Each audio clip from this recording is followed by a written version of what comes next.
I know that they were credible and substantiated allegations against him involving both minors and seminarians, adults who were under his charge. This is the same day, being greeted by the Pope.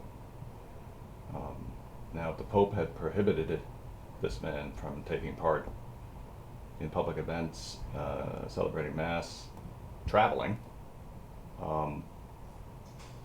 what is the Pope doing here with Cardinal McCarrick? Pope Benedict had instituted a set of sanctions against Cardinal McCarrick, and Archbishop Vigano was specific about what those sanctions were. That he was not allowed to, that McCarrick was not allowed to publicly celebrate Mass, that he had to move out of the seminary in which he was living, that he couldn't participate in public events, and that he couldn't travel. Pope Benedict was fully aware of what Cardinal McCarrick had done, and Archbishop Vigano said that those sanctions were imposed either in 2009 or 2010. But I just recalled from my own history of following ecclesial events in those years that Cardinal McCarrick had appeared in any number of places during that period. And so I wanted to know what was up with that. And so I began to look into it, and there were, countless occasions in which Cardinal McCarrick appeared in public, celebrating Mass, preaching, taking part in public events.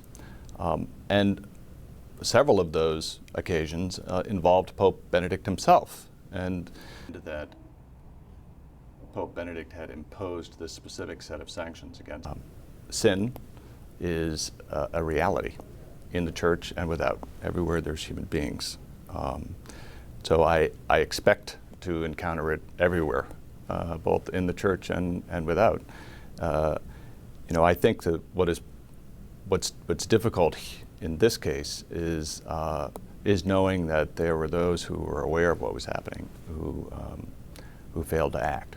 Now, many of those folks are dead or long retired, but we still have to ask questions about whether there was a system or a culture that was specific, peculiar to the church, that allowed these crimes to happen and to be covered up. Is really critical to understand. We know from the church's experience with this in the last 30 years is that it all comes out eventually.